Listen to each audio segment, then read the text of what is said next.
Hello everybody. What I'd like to talk about today is this TV series Alone. It's been on for several seasons now. And when I get the chance to watch it, I do, because it is entertaining. But you know, if they asked me to do that show, or if I applied and they accepted me, I wouldn't do it. To me, when you go into the woods, if you limit what you take with you and you put yourself in a situation where it's actually dangerous, I find that to be careless.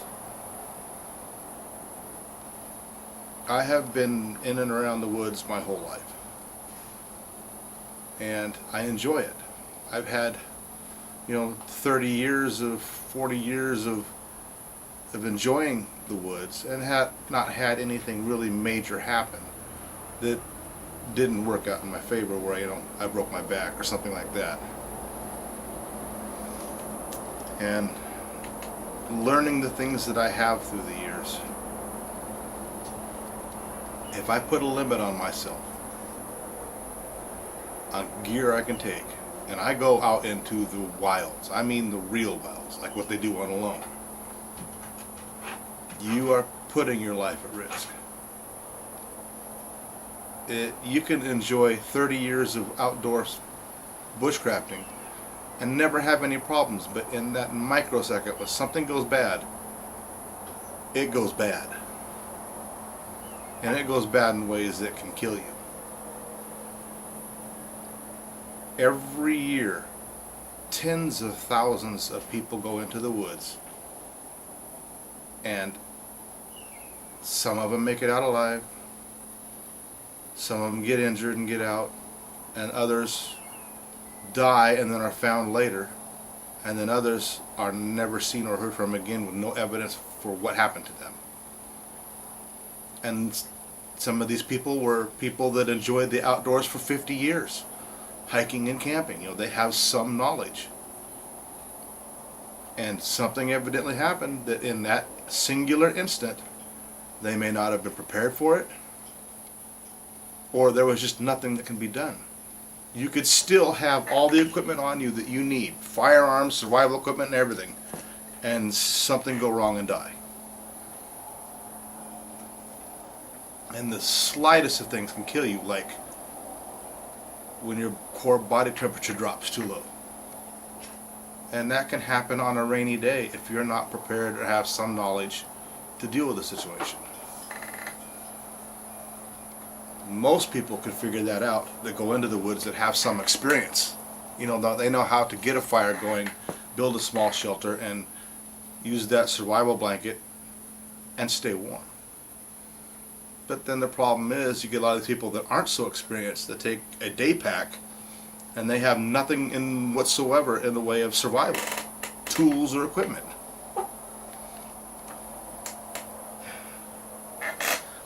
I don't know. It just seems like the show is sensationalizing the survival aspect, and people are agreeing to be put in situations where they don't have full gear.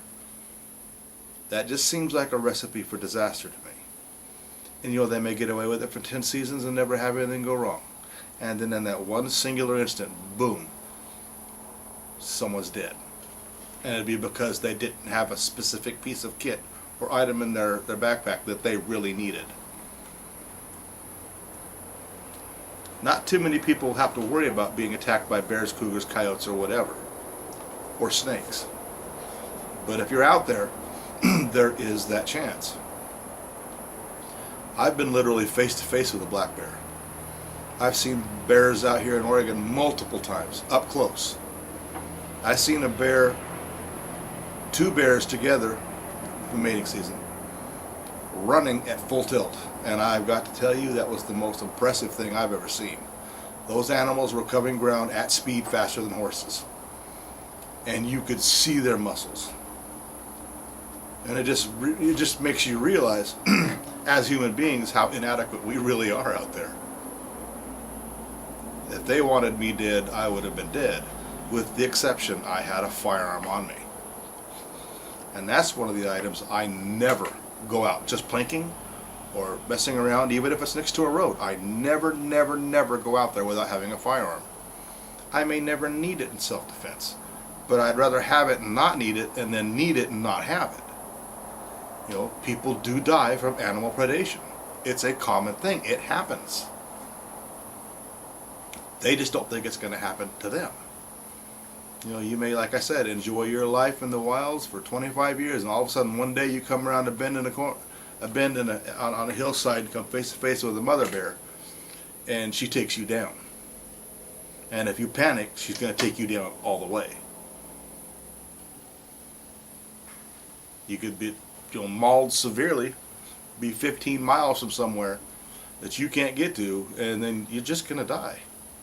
And then something else is going to come along and eat you. They may not even find your bones scattered for over 300 yards. I do go out into the woods by myself. When I do that, I'm not terribly far away from a road. I don't have a tendency to go into the very wilds where there's no people at. I don't follow human game trails because that's going to draw predators, and I think a lot of the problems that's going on is those trails that people are following is drawing bad people, animals. I think some of these people are disappearing because of this. You know, people can get off on their wild tangents about Bigfoot and Dogmen. While that may be true, we still don't know. Humans say something like, there's not been a recorded attack by a cougar in 50 years. And you know, that's just, they can't say that because there are so many people that vanish out there in the woods that are never seen or found again. You know, they may find a bone in a foot or on a shoe or a backpack that's been tore up, but the person's never found. You don't know how that person died. It could be something as simple as someone's picking mushrooms for a meal and they misidentify something and eat it, and then they get all ooh and do something stupid and walk off the edge of a cliff. You know, you just don't know. It's dangerous. So the point of me talking like this or speaking about this, I would not put myself in a situation where they're going to take me out on some island filled with predators, soaking wet soap to the point that it's hard to build a fire, and limit my items that I carry with me. I would never go there without a rifle or a pistol on my hip. You know, if that cougar does get too close, I can kill it and I can eat it. That would be a survival thing right there. So you're being limited by the equipment they're placing you under, then you're being limited by the laws you're under. In a real survival situation, laws mean absolutely nothing to me. If I need food, I'm going to kill whatever's handy. Whether it be a bear, a deer, Bigfoot, or whatever. I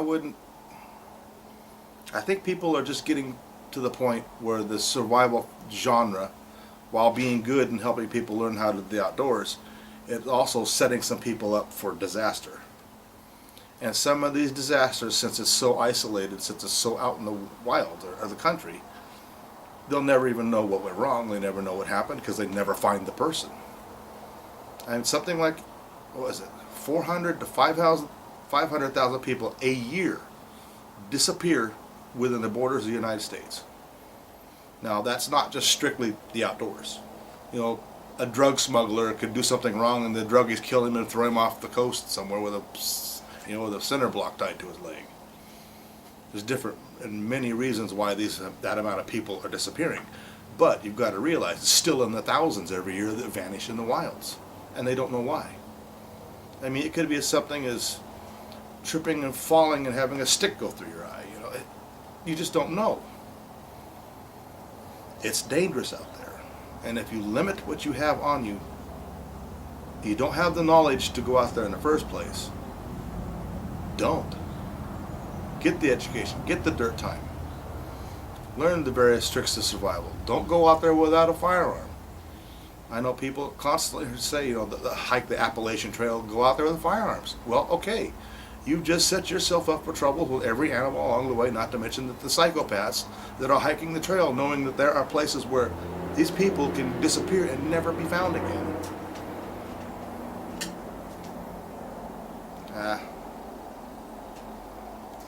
Uh, I'll just cut it off at there because I'm probably going to make some enemies by saying something like that, you know.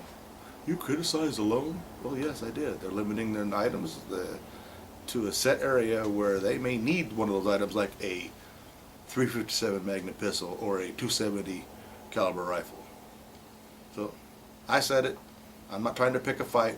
I just think the series is taking a lot of risks by limiting items where it may in the future harm or seriously injure someone or kill them. Alright, bye.